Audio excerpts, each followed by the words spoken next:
مؤلف چې دی بیا فصل یخود الاذکار المسنونه بعد الصلاه، د مانځه نه بعد مسنون اذکار. او د مسنون معنی دا چې کوم چې په سنتو کې راغلي دي، یعنی دا هغه اذکار نه دي چې د ځان نه جوړ کړی شوي، نه دا د بزرګانو نه بې دلیله رانقل شوي، او نه دا د تجربو خبرې دي. دا هغه اذکار دي چې دا د پیغمبر صلی الله علیه وسلم نه رانقل دي. د مانځه نه بعد اذکار، د مانځه نه بعد دا خبره یاده کوي چې هر غټ عبادت کله ختم شي نو د هغې په اخره کې شریعت دا طریقه ښوولې ده چې الله به یادې. لکه د حج په مسایلو کې قرآن کې الله ذکر کړي دي، نو وایي چې کله تاسو فاذا قضیتم مناسککم فاذکروا الله، کله چې تاسو د حج اعمال ختم کړئ نو بیا الله یاد کړئ. او د مانځه نه بعد الله یادول. پیغمبر صلی الله علیه وسلم چې کله دا خپل ژوند تیر کو او آخري ورځې وي او دعوت عام شو، نو الله ورته وایي چې کله مکه فتح شي او د الله له طرف نه مرسته راشي او خلک جوق در چوک په اسلام کې ننوځي، نو فسبح بحمد ربک واستغفره، نو د الله پاکي وایه، د الله حمد وایه، د الله نه بخښنه غواړه. یو غټ عبادت سره ته ورسېد نو د هغې په اخره کې الله یادول. الله ولې یادولی کېږي؟ د دې دپاره چې الله د عبادت قبول کړي. بله دا چې که د عبادت کې څه کمی زیاتې شوی نو چې هغه الله معاف کړي. او دې ته د هغه سړي توجه ډېرې څوک چې په خپل عبادت باندې یریږي چې زما د عبادت به الله قبول کړي او که نه. اوس چې د کور نه راغلی په دې نیت چې زما صرف کار څه دی؟ مونځ کول دي، الله به قبلوي نه هغه دغه اذکارو ته به توجه هم نه ورکړي، ځکه چې هغوی زما عبادت پوره دی او الله قبول کړی دی. نو دا اذکار هغه اذکار دي چې دې سره د مانځه کې څه کمی راغلی هغه به الله پوره کوي، بخښنه درته کوي، او د عبادت د قبلېدو امید ډېر شي، ځکه چې تا هغه عبادت نه بعد بیا د الله را یاد کړو او الله ته دې عاجزي وکړه. د الله یادول د الله ته عاجزي کول دي. او په دې اذکارو سره رب العالمین د بندې حفاظت کوي. دا نن سبا چې د اکثر دا خلک په وظیفو پسې ګرځي، او څوک وایي ژوند مې تنګ دی، او څوک وایي لنډ دی، او څوک وایي جادو دی، او څوک وایي بد نظر دی، بیماریانې او غمونه. نو یو غټه خبره چې د هغې دله څه موږ خراب شوي هغه ده چې د مانځه نه بعد موږ اذکار نه کوو. مانځه نه بعد د دې اذکارو اهتمام موږ نه کوو، دا حقیقت دی. او که کوي یو دوه درې دي چې په هغې زموږ ژبه هسې عادت شوې ده، هغې ته زموږ توجه نه. ګوره ذکر ویل په دوه قسمه، یو په ژبه باندې عادت شوی، یعنی نه دی په معنی پوهېږي، نه ورته پته شته چې زه څه وایم، خو دې ټایم کې دا ویل پکار دي. یو هغه ذکر چې انسان ورته توجه وي چې زه څه وایم، دې دواړو کې فرق دی. نو موږ هغه یو څه ووایو، لکه مثال کې استغفر الله استغفر الله ومن انت السلام ومنک السلام تبارک ته بس مخ له لاسونه راوځو رځه وځه که وایو به کې هم دغه یو ذکر دوه دي، هغې ته هم توجه نه، ځکه چې دا یو عادتي ګرځېدلی چې دی کله دی ووایي السلام علیکم ورحمت الله، یو په ژبه یې دا راشي، نه یې د معنی نه ځان خبرې، نه ورته توجه ساتي. په دغه ټیم کې هم سوچ دی چې اوس دا ذکر زه ووایم چې بس یو منډه ووایم او یا ډایرکټ سنتو ته ودرېږم. نو موږ غافل یو د دې اذکارو، ځکه ژوند کې زموږ مسلې دي. په دې سره الله رب العزت د بندګانو حفاظت کوي چې کله هغه اذکار 15 وخته وایي، چې بیا ورسره د سحر ماښام اذکار وایي. نو تاسو سوچ وکړئ چې دا بنده به څنګه د الله په حفاظت کړي. بله مسله دې سره اهم هغه دا ده چې دا اذکار لازم نه دي چې ته په جومات کې ووایې. او سړي مونځ ختم کو ووتو بهر ته، بهر هم ویلی شي، په لاره هم ویلی شي، کور کې هم ویلی شي. په جومات کې ویل په دې غوره دي چې سړي توجه په هغه ټیم برابري. او دا جومات داسې ځای دی چې دلته یو ایماني او روحاني یو فضا جوړه شوي چې بهی کې سړي له دا ذکر او اذکار او د تلاوتونه او د منځونو دعاګانې سړي له مزه ورکوي. نو غوره په دې دی. نور دا نه چې دا لازم به ته په جومات کې وایي. سړی د هغه کار دی، مونځ چې وکړي داسې دومره ټیم نشته چې هغه کښېني او اذکار ووایي. هغه دې په لاره وایي، هغه دې دوکان کې وایي، هغه دې په کور کې وایي، هېڅ خبره نه ده. بله مسله دلته دا ده چې اذکار الله یادول چې کله هم د دې ځای خاص کېږي چې یعنې د فلاني کار نه بعد به داسې وی، یا عادت خاص کېږي شمار چې دومره پیرې به وی، دې باندې به دلیل پکاري. بیا یو خو عام ذکر دی الله یادول، هر ټیم چې دی الله یاد کو، چې څومره دی یاد کو، په دې تا نه څوک دلیل نه غواړي، ځکه چې الله عام قرآن کې ویلي دي چې ما یاد کوي او ښه ډېر مې یاد کوي. ماښام یې یادوه، مازدیګر یې یادوه، سهار یې یادوه، د شپې یې یادوه، چې څومره یادې یادوه. خو چې کله دې ما ته ووایي چې د پلاني کار نه بعد به دا ذکر وی او دومره پیرې به وی او په دې طریقې سره به وی، بیا به نه زه دلیل غواړم. ځکه چې دلته ته کیفیت هم خاص کې، مکان هم خاص کې او زمان هم خاص کې. یعنی زمانه دې راته مو هو، کیفیت دې راته مو هو او ځای دې راته مو هو. نو د دې دپاره اوس څه پکار دی؟ دلیل پکار دی. مانځه نه بعد چې کوم اذکار دي هغه اذکار به ویلی کېږي چې کله ته داسې وایي چې مانځه نه بعد اذکار چې کوم په شریعت کې راغلی دي. عام ځان له اذکار وایي، خو هغې کې تاسو څوک جګړه نه کوي، نه څوک اختلاف کوي په هغې کې. مانځه نه بعد اذکار کم یو به وی، نو بیا به پیغمبر صلی الله علیه وسلم ته واپس کېږي. قرآن کې الله سبحانه وتعالی عامه خبره کړې ده، لکه یو ځای کې الله رب العزت دا خبره کړې ده چې الله یادوي د سحر او ماښام کې و ادبار السجود او په سجدو پسې وروسته. دا په سجدو پسې وروسته الله یادول دې کې باید مفسرینو اقوال دي چې دې څه مطلب دی. یو قول دا دی چې د مانځه نه بعد دغه اذکار دي چې تا سجدې ولګولې الله ته، نو اوس الله یاد کړه.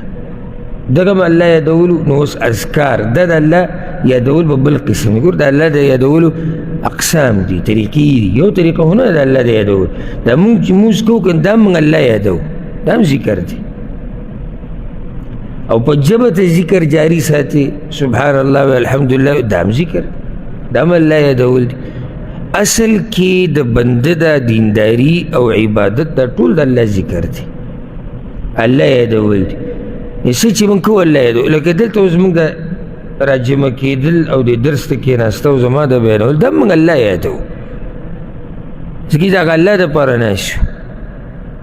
او د هغه دین زده کوو او د هغه خبره کوو، د هغه د پیغمبر خبره کوو، هم الله یادو که. نو دا هم د الله یادول دي. اولنی ذکر یې راوړی دی د حدیث په صحیح بخاري کې دی، په صحیح مسلم کې هم دی، امام ابو داود امام نسائی هم راوړی.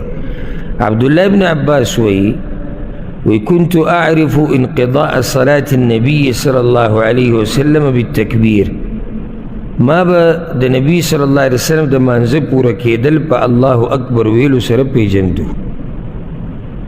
دلته ډېرې مسلې دي، یو نه ده. اولنۍ مسله،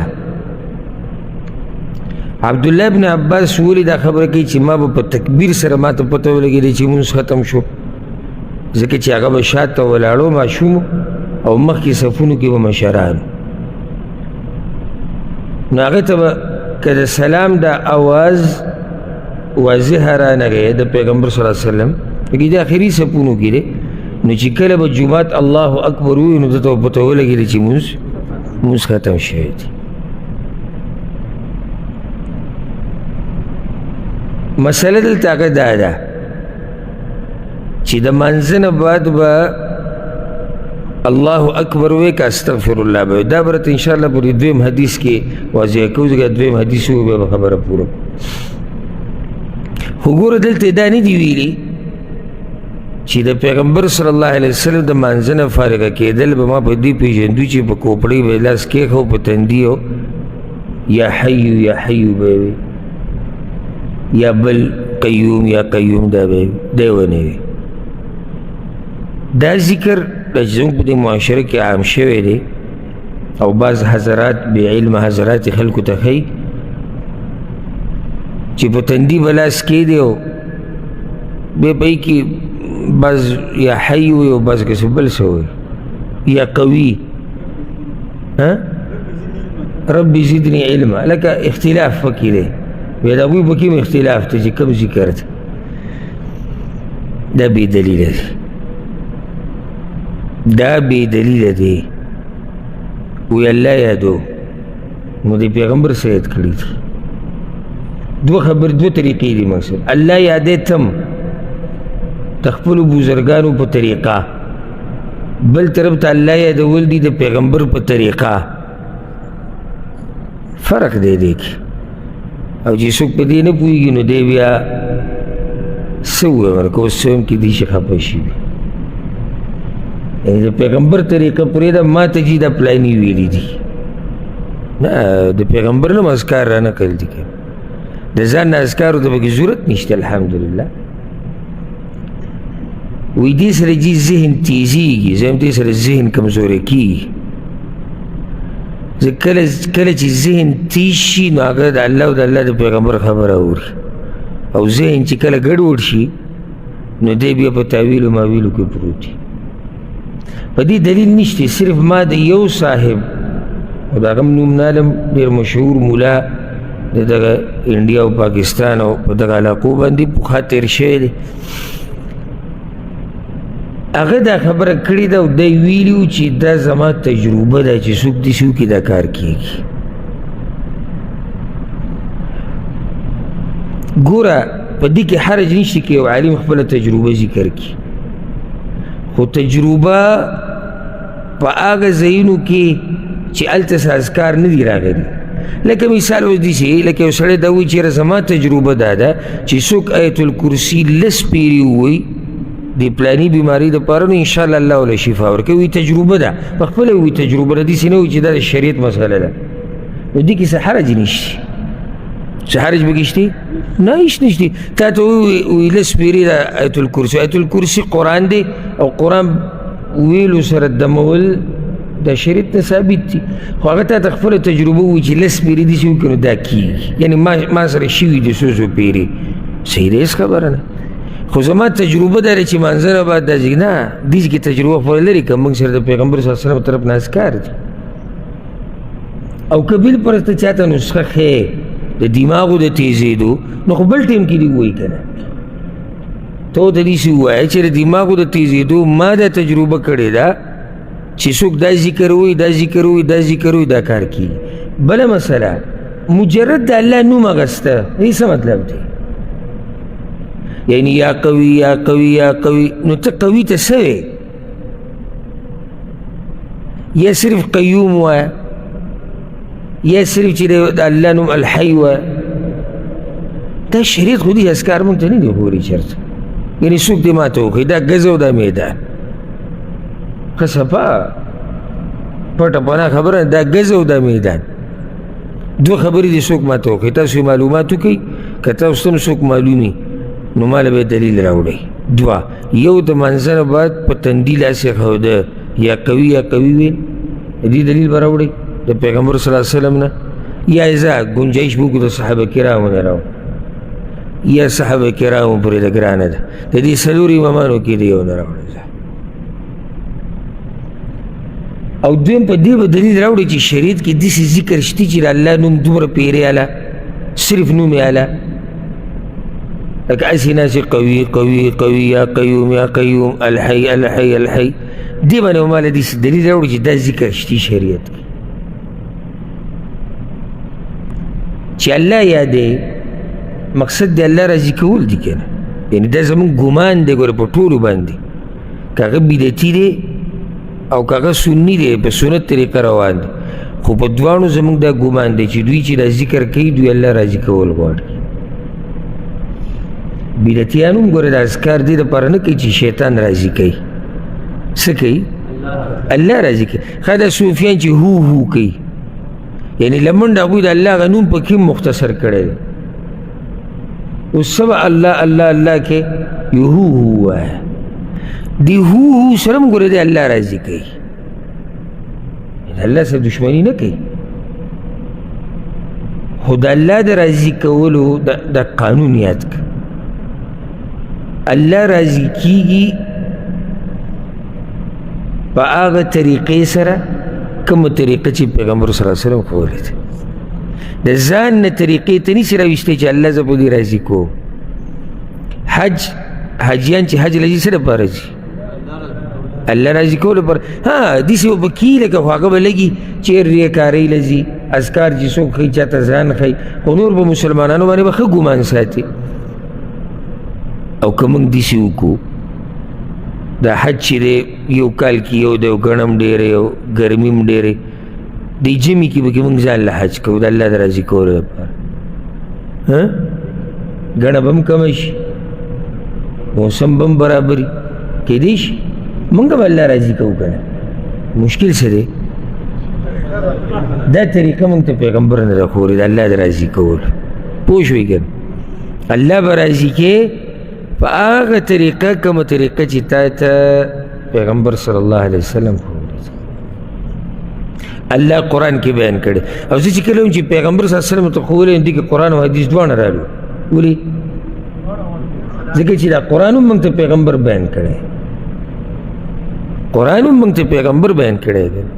او حدیثونه بیا د هغه خبرې دي چې وضاحت یې پرې د قرآن کړی دی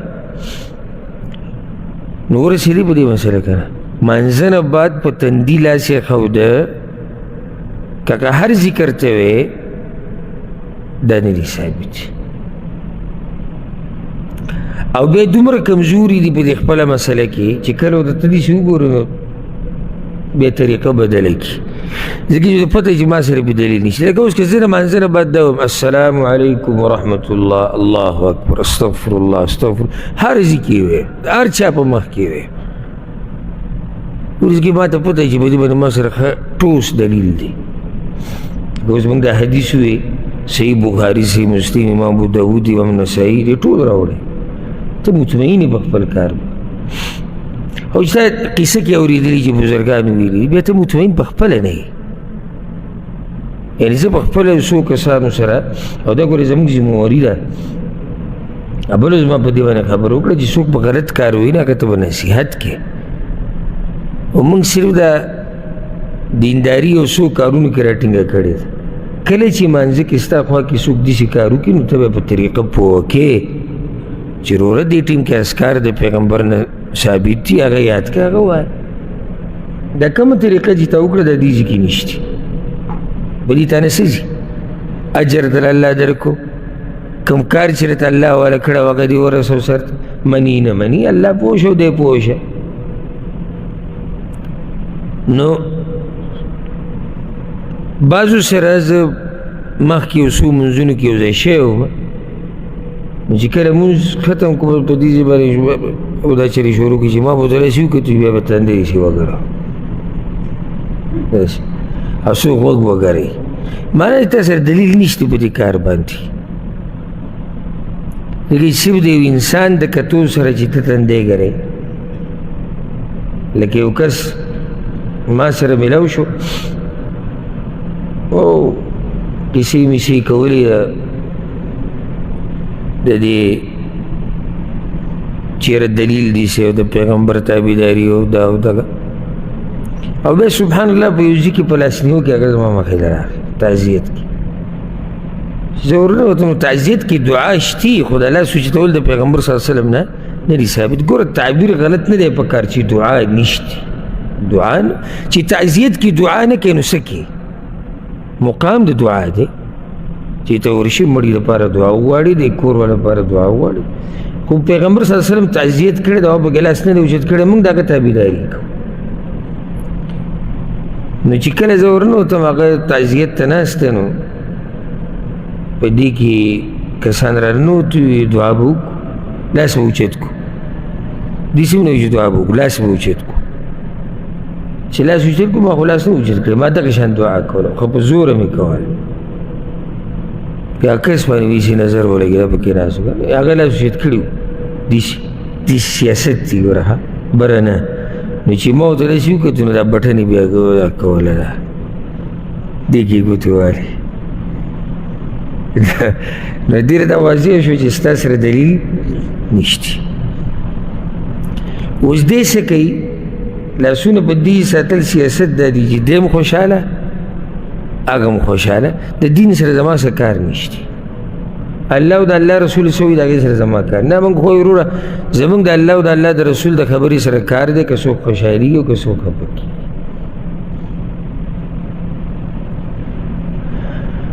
نو دلته تکبیر راغی اوس غټه مسله دا ده چې دی بل حدیث کې دا دی دا په صحیح مسلم کې د امام نسائی هم راوړی دی ثوبان رضی الله عنه وی کان رسول الله صلی الله علیه وسلم اذا انصرف من صلاته استغفر ثلاثا کله چې پیغمبر صلی الله علیه وسلم د منځ نه فارغ شو نو درې پیرې به استغفار وی استغفر الله استغفر الله استغفر الله دلته اشکال لازم څه اشکال یعنی هغه حدیث کې هم دا دی چې مونځ به ختم شو ما به تکبیر باندې خبره وپېژنده دلته څه وایي استغفر الله به وي نو د علماو منځ کې اختلاف راغلی یو قول د علماو دا دی او دا د سعودي عرب د علماو هم دا قول دی د ټولو او دلته چې د منځ دپاره جومات کې کوم اذکار لګېدلی کوم شروع د استغفر الله نه کېږي هغه قول دا دی چې شروع به د استغفر الله نه کې ها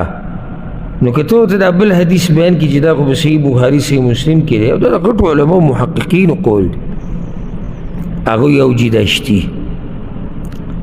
خو د تکبیر نه مراد د الله لویي بیانول دي اوس دا دواړه حدیثونه دي نو موږ دا حدیث کې خو یو غزارلی نه شو نو موږ به داسې کار وکړو چې د تکبیر معنی به وکړو چې د پیغمبر صلی الله علیه وسلم د مانځه ختمېده به ما پېژندل په دې چې د الله لویي به بیان شوه تکبیر د الله لویي ته وایي که نه ښه نو د الله لویي به یې څنګه کوله استغفر الله به یې ووایي خیال دی که نه نو دا وایي د الله لویي هم ده او ذکر هم وشو استغفر الله ځکه چې ته چې کله د الله نه بخښنه غواړې خو د الله لویي بیانوې که نه الله لوی ګڼي نو ځکه خو دې بخښنه غواړي دا د دوی قول دی او څوک یې ملامته کولی نه شي ځکه چې توجیه ورکه برابر کوي او دلایل ټول مني خو د حدیثونو جمع کولو دپاره هغوی دا خبره کوي او د نورو علماو یعنې د امت ډېرو علماو دا قول بل طرف ته د امت د نورو علماو که د محققینو دا قول دی چې الله اکبر به وی تکبیر تکبیر الله اکبر ته وایي بیا به ووایي استغفر الله استغفر الله استغفر او چې دې قول ته سوچ وکړي نو دې کې خبره ډېره داسې یعنې پټه نه ده ښکاره ده قشان ده یعنې تکبیر د الله لویي ته وایي تکبیر یو سړی یاره ما تکبیر ووایي او یاره په منځ چې ودرېږي او کله تکبیر ووایي که نه نو تکبیر څه مطلب وي الله اکبر او حدیثونو کې هم بعضو کې راځي چې پیغمبر صلی الله علیه وسلم چې به کله مونږ شروع کوو نو د تکبیر نه به یې شروع کوو نو که اوس مونږ هلته ووایو چې د الله د لویۍ نه به یې شروع کوو نو بیا خو شروع که استغفر الله د الله لویي ووایي که نه لویي د الله بیان کړه که نه یو سړی وایي سبحان الله الله خو یاد کړو که نه نو بیا به خبره ګډوډه شي نو تکبیر نه هلته مراد څه شی دی الله اکبر نو دلته هم تکبیر نه مراد الله اکبر اخیسته به ډېر غوره او زما خپل ځاني والعلم عند الله په دې زړه مطمئن دی الحمدلله چې الله اکبر به ووایي بیا به استغفر الله نو دې ځای کې حدیثونه به راجمع شو که ښه اوس دلته بله مسله ده یو سړی به چې د بل حدیث کې خو ثوبان وایي چې پیغمبر صلی الله علیه وسلم به کله د مانځه نه سلام وګرځو نو دا ذکر به وي نو د دې نه خو دا واضح کېږي چې په دې سلام پسې به یې جوخ وي او ته وایې الله اکبر ووایه او بیا سلام استغفر الله ووایه او هغه نور علما وایي چې تکبیر هم وشو استغفر الله هم وشو نو ته استغفر الله نه شروع وکړه دا سوال کیدی شي که نه شي کیدی زه در دې جواب در کوم ډېر ښایسته هغه ده زه اوس تاسو ته دا ووایم چې پیغمبر صلی الله علیه وسلم به د مانځه نه بعد 33 شپېرې سبحان الله وي 33 شپېرې الحمدلله وي 34 شپېرې الله اکبر وي کله به وي سلام ګرځول نه بعد خیال هم دی که نه کله به وي نو بیا خو ته به دې کې ما سره جګړه کوي چې سلام ګرځول نه بعد خو ته وایي چې 33 شپېرې سبحان الله ویل دي او بل طرف ته حدیث کې دي چې استغفر الله وایي او بل کې دي الله اکبر پوه شوې که نه مطلب دا نه دی چې د مانځه نه بعد یعنې متصل مانځه نه بعد یعنې دا د مانځه نه بعد اذکارو کې راځي اوس ذهن هم کولاو شو ستاسو ذهن ته خو دغه اشکال راغلی نه خو ما راته در پیدا کړو چې داسې سوچ زړه ته راتلی شي چې یاره صحابي خو وایي چې د مانځه چې سلام به یې وګرځو دا به یې وي استغفر الله نو څنګه موږ الله اکبر ووایو بیا استغفر الله وایو نو جواب د هغې دا وشو چې سلام ګرځولو نه بعد معنی دا نه دی چې متصل به هر ذکر وي ځکه چې اوس را به شي روایتونه وایي پیغمبر صلی الله علیه وسلم به سلام ګرځولو نه بعد دا وي اللهم لا مانع لما اعطیت ولا معطی لما منعت نو دا به ته به دغه ذکر وي سلام ګرځول پسې متصل به نه هغې خپل ځای دی را به شي ورسېدی به که نو طریقه څه شوه الله اکبر به ووایې بیا به استغفر الله استغفر الله استغفر الله بله مسله ډېره اهمه او زموږ نه پاتې شوې ده د مذهب پرستۍ د لاسه او د مولا پرستۍ د لاسه او هغه دا سنت طریقه دا ده چې مانځه نه بعد دا ذکر به لږ په اوچت اواز وایي دلیل پسې دی دا تکبیر چې هغه شاته اوري دا په پټه دی که په زوره دی په زوره دی دې باره کې نور هم دلایل شته خو دلته هسې دا مسله راله مخې ته نو سنت طریقه دا ده چې دا ذکر به په زوره وي ښه په زوره دا مطلب نه چې چغې وه داسې معمولي اواز پې اوچت که او بیا ټول جومات اواز دغه پکې جوړ شي شور که د عربو جوماتونو کې چې مونځ وکړې سلام وګرځي ټول اذکار وایي یا د سلفیانو په جومات کې چې مونځ وکړي او سلام وګرځي ټول اذکار وایي نو دا سنت طریقه ده دا سنت طریقه ده د پیغمبر صلی الله علیه وسلم طریقه ده دلیل په دغه حدیث دی که چې عبدالله بن عباس د جومات په اخري برخه کې الله اکبر اوري معنی دا چې صحابه کرامو او پیغمبر صلی الله علیه وسلم دا ذکر په زوره ویل دې باره کې داسې حدیث هم شته چې د مانځه نه بعد به د ذکر په جهر سره ذکر ویل وي دا عبدالله بن عباس دا خبره کړې ده د هغه روایت هم دغه دی چې د مانځه نه بعد دا ذکر په جهر سره کول کان علی زمن رسول الله صلی الله علیه وسلم دا وي د پیغمبر صلی الله علیه وسلم په زمانه کې ورسېدی به که نه نو څو اذکار شو دعا الله اکبر استغفر الله استغفر الله استغفر الله الله اکبر دی ولي وي اسې حکمت یا مناسبت یعنې مونځ تا ختم کو الله ته دې پکې سجدې ولګولې الله ته دې رکوع وکړه الله ته ټیټ شو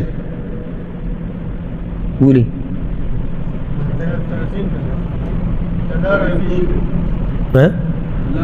الله لوی دی الله اکبر استغفر الله دی ولي وي که څه کمی شوی نو چې هغه الله معاف کړي